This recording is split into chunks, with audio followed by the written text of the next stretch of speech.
அஸ்ஸலாமு அலைக்கும் வரஹ்மத்துல்லாஹி வபரக்காத்துஹு. பணிவின் உச்சம் சிரவணக்கம். ஒரு மனிதர் சிரவணக்கத்தின் வசனத்தை ஓதி சிரவணக்கம் செய்தால் ஷைத்தான் அழுது கொண்டே அங்கிருந்து விலகி விடுகிறான். எனக்கு ஏற்பட்ட கைசேதமே, மனிதன் சிரவணக்கம் செய்யும்படி ஏவப்பட்டு அவன் செய்தான். அவனுக்கு சொர்க்கம் இருக்கிறது.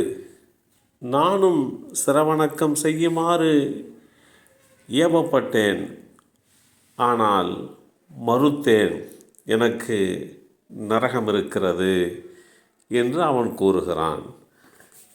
இந்த செய்தி அபூ ஹுரைரா ரலியல்லாஹு அன்ஹு அவர்கள் மூலமாக அறிவிக்கப்பட்டு ஸஹீஹ் இப்னு ஹிப்பான் என்ற நூலிலே 2759 என்ற எண்ணிலே பதிவு செய்யப்பட்டிருக்கிறது.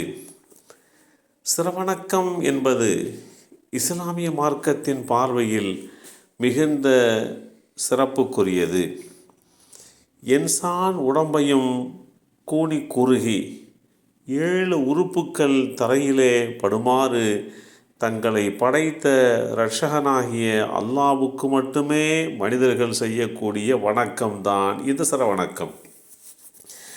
சிரவணக்கம் மனிதன் காட்டுகின்ற பணிவுகளிலேயே இறுதி எல்லை கோடு அல்லது மரியாதைகளின் உச்சகட்ட நிலை என்று சொன்னால் அது மிகையாக ஆகாது. உச்சகட்ட பணிவாக இருக்கின்ற அந்த சிரவணக்கத்தை நம்மை படைத்த இரட்சகனாகிய அல்லாஹ் விரும்புகிறான். நல்லடியார்கள் குறித்து அவன் குறிப்பிடுகின்ற போது, நல்லடியார்கள் சிரம் பணிந்தவர்களாக இரவெல்லாம் வணங்குவார்கள். அல் குர்ஆன் அத்தியாயம் 25 சூரத்துல் ஃபுர்கான் வசனம் 64 தெளிவுபடுத்தப்பட்டிருக்கிறது. இந்த சிரவணக்கம் என்பது நல்லோர்களுக்கு மிக பிரியமான ஒன்றாக அமையப்பட்டிருந்தது. 3 விஷயம் இல்லை என்றால் நான் உலகத்தில் இருப்பதை விரும்ப மாட்டேன்.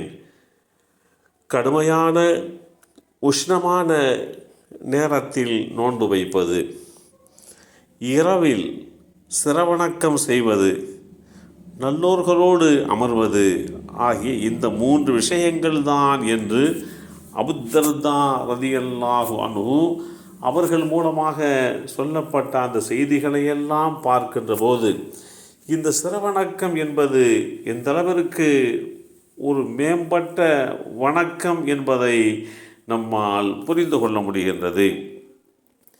நாளை மறுமை நாளிலே எல்லோரும் ஒன்று திரட்டப்பட்டு அந்த வேளையிலே நம்மை படைத்த இரட்சகனை நாம் காண முடியுமா என்று அல்லாஹுடைய தூதர் ஸல்லல்லாஹு அலைஹி வஸல்லம் இடத்திலே கேட்கப்பட்ட போது அதற்கு அல்லாஹுடைய தூதர் ஸல்லல்லாஹு அலைஹி வஸல்லம் அவர்கள் மேகம் மறைக்காத முழு நிலவை காண்பதிலே நீங்கள் சந்தேகப்படுவீர்களா என்று கேட்டார்கள். நபித்தோழர்கள் அல்லாஹுடைய தூதரே இல்லை என்று பதில் சொன்னார்கள்.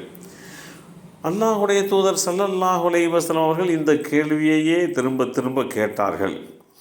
அப்படி கேட்டுவிட்டு இறுதி தீர்ப்பு நாளில் மக்கள் ஒன்று திரட்டப்பட்டதும் யார் எதனை வணங்கினார்களோ அதை பின்பற்றி செல்லட்டும் என்று நம்மை படைத்த இரட்சகன் கூறுவான். அப்போது சிலர் சூரியனை பின்பற்றுவர், வேறு சிலர் சந்திரனை பின்பற்றுவர் மற்றும் தீய சக்திகளை பின்பற்றுவர்.